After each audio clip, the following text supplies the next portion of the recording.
Zalenna Rimawi thlir tute Lalpa'n so Krista min si bai kan in puka e vuinia hun tha Lalpa'n min pea covid kara po Lalpa hi athakum ko dorani covid sungaleng su tunge kha ti kha lali so Krista ni a heng zong zong ne tu chu Lalpa ani sa som ko pakhat ta chang so ma chon thil thalo reng rengin atok lovang zadi si reng reng poini puanin aron na ek lovang atia voinia chon chu thua in kat ngam te chu hallelujah kan him zel don ni kha ama sagaron soidua chuan Johanna bung so pasarina he bung le chang hi he bung bi hi kan ti teng Bible zong zong ka tu perte thang do ni la chumia enge apat pathum zinga pakhat nang velo ni ta se chuta ka thang tur chu ni a kan lo ngai thang la li su Krista atong chai na kha ni a kan lo ngai thadon nia ti nge na soya somni pangana chang somni Johanna bung som pasari chang somni pangana o kapa fel tak khovel zongin an shelo chia ke ro chuan ka hriat chekha heng ho po hian nangin ke mitir ti an hriat kha tin an nena e ming ka hriat tira ka hriat tir le fawang nangin ke mi mangai na le mi mangai na kha an mania oma ke po an mania ka om thei na turin ati voini hian mishing te hi pathian mangai na min chhun kha lo chuan enge ke mani hian pa mangai na te lali som meli alang tak tak thei lo ni voini hian kan trong chai na hei lo sheila pa i mangai na min chhun kha tharo tin lalpa kan lo au yo ni a hallelujah man tun episode hi lalpa va fe chu khotan kan lo hlana missionary te tan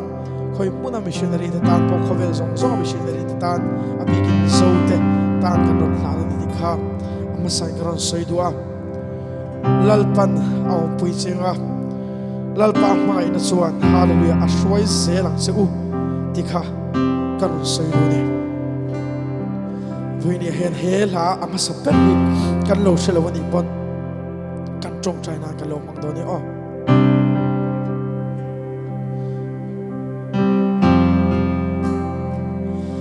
min chu khatla không ngay na le không ngay na khatin pham ba pe khia la i mang ngay te ta lo ti pung la mang ngay na su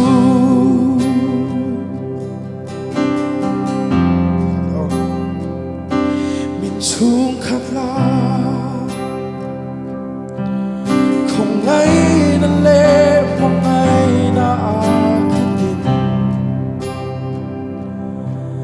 pham ba pe khia la i mang ngay te ta lo ti pung la mang ngay na su i thin lung sao ta mang ngay na ne kan tu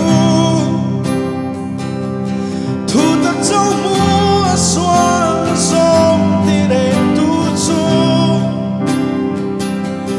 su tin kan me lan mu hunin nan mu nan se nui mel ringo ta ba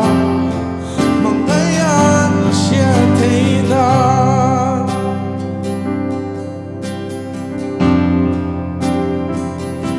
min mang anh sia hi re thei ho sa i thil siam dang ten ne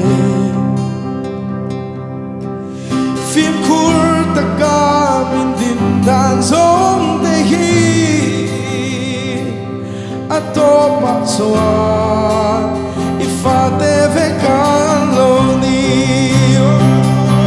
i thil lum sao ta ma ngai na ne kan tu thu ta cho mua xoan zong ti để tu chu su tin kan me lan bu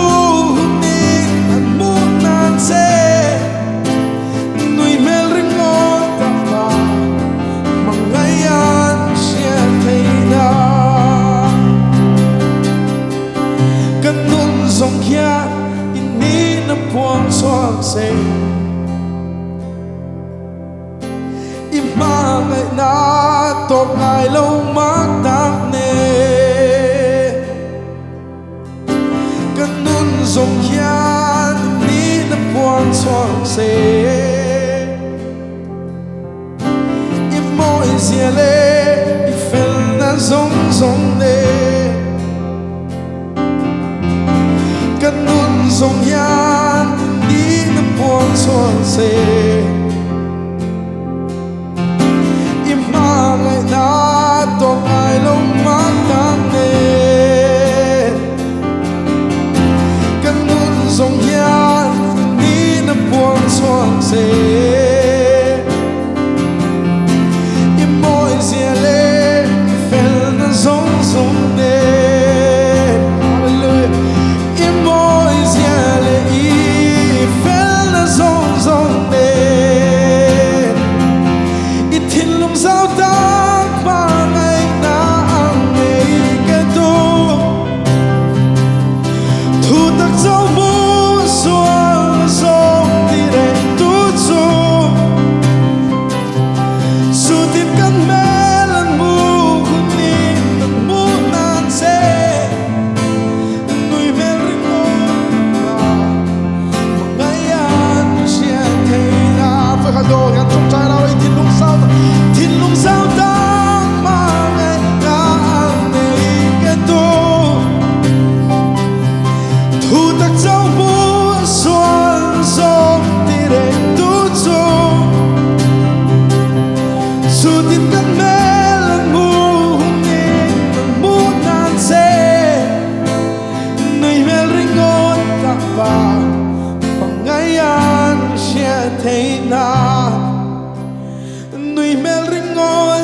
Roma chuan ti hen siga rom punga sang thum le sang le tin chu ti chau chu ni lovin kan sheu na po lo min I homang u sheu na chuan chel na siama chel na chuan shiat fia na siama shiat fia na chuan be se na siam ti kan chi sia ti ni hallelujah man voi ni hiat kan sheu na po lo min homang u hallelujah voi ni hen eng har sat na nge ipal tang ma shalo ma sela chu chuan chel na siam thi ni lalpa fa nga shon na chuan chel na siam thi hal chu chel na chuan shiat na hallelujah fin na siam thi ni ti khau kar soi thar ni har sat na ka ra ile jin Liam the two tam le se suona dora lo sang song ten kir sayan re anto si velo har sanaka revelation Iliam the two tam leva se suona dora lo sang song ten kir sayan re antlong si sutanga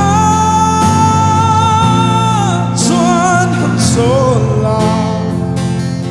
lấy cheo từ tiếng xuân nín phăng na la môi cho xa nhìn ba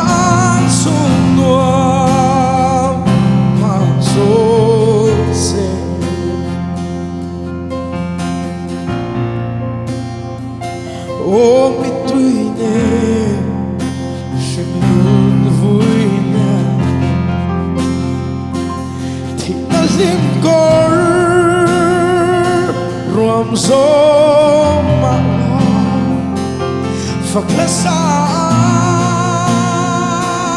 zai hunna angel him melton kendo hallelujah sudlanga swanan sola leisio no tiang somni fagda la moi susai vang sunwa mahsol se hallelujah amen Vayne Korinthon ni bung sari changli achon te ke soya nang ni lama chuan hallelujah ka tong ngam zia hi ka tong ngam zia hi anasa ka tong ngam zia hi anasa hallelujah ka chuan zia cheu hi anasa ni thambuan na in ka khata kan si om na songa chuan limit ka khat liama ti Vayne hian kha shom na po khat kha har san na ipal tanga po khat lalpa ien tla chuan lim thina lalpa en lo hian chu har san na chuan am bil thina ni Vayne lalpa lo thlir se hallelujah amen har san na ka ra ilation do Liam de chu tam le mase suona dora non shang song den giza andre and come to see hallelujah sudlanga swan han sola leisio nực tiếng xuân đi phát ta la môi su sai phát xuân qua mà số thật sẽ hallelujah phát ta la môi su sai Bang sunwa ma so se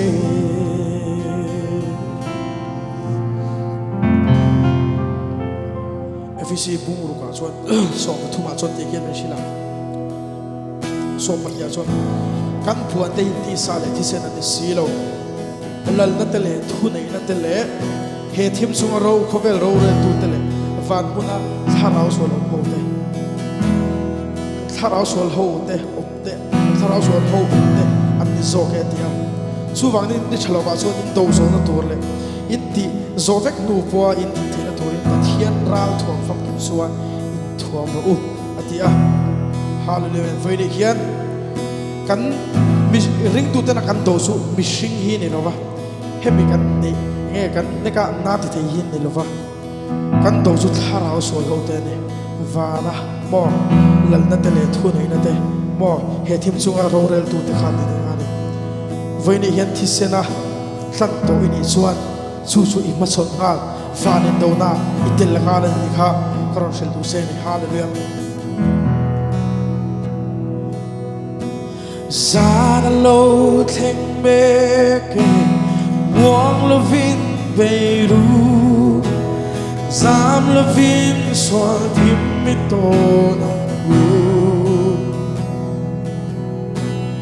Dag la han thlir vel te la nu val rual te Soal durin fam matsan dire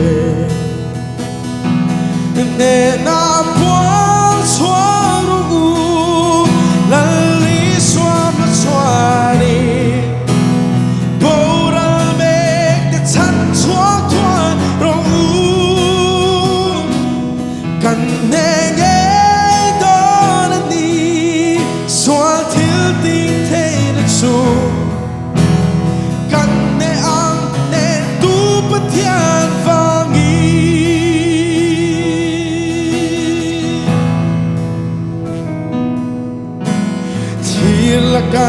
zoram hi awmpui nghe kiltina suara sang zuale harahun to eme lal sipai rualte nen la nen ramila amen nen apuan suaru lali suam suari bora mek chan chua kwai rong kan neng ei don ni sual thil ti thein su kan ne an ne tu pathian vangi vene thuru ka silang che leichu lalpan hallelujah mishing fadeta hallelujah min petoni vene het khovela ise do chon tisa neya ise ngai lali so krista mo kha engwange tis puaron kal kher amma kha egeri kha hey athil ti thera kha miron chandam therek ni masala engwange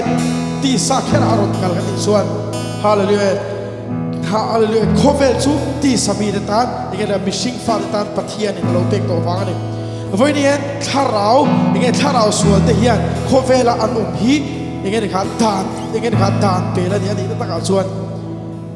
hallelujah men voini het illegal an ya wangin I du dan ni thei di ha ka voini ka lo shil thadu se ni heng tharau sual te na hian thu nei na lali so kristan ape to se a voini hen lo lau to so se lau tur dik tak lali so krista chau lo lawa se hallelujah amen he khovel thim zinga egatan min tir lau la vin sual thim min to nam ku kan pathian shin swa ko felang am zel si rinna in me na sukan samdo ne na puan suaru lali suam suari bora mek de chan chua kwan ro kan ne ei don ni sual thil di thein su kan ne ang ne tu pathian vangi hallelujah ne na puan suaru lali suam suari amen bora me de chan chua kwan ro kan ne ei don ni sual thil di thein su kan ne ang ne tu pathian vangi voi halo kan ne ang ne tu kan ne ang ne tu pathian vangi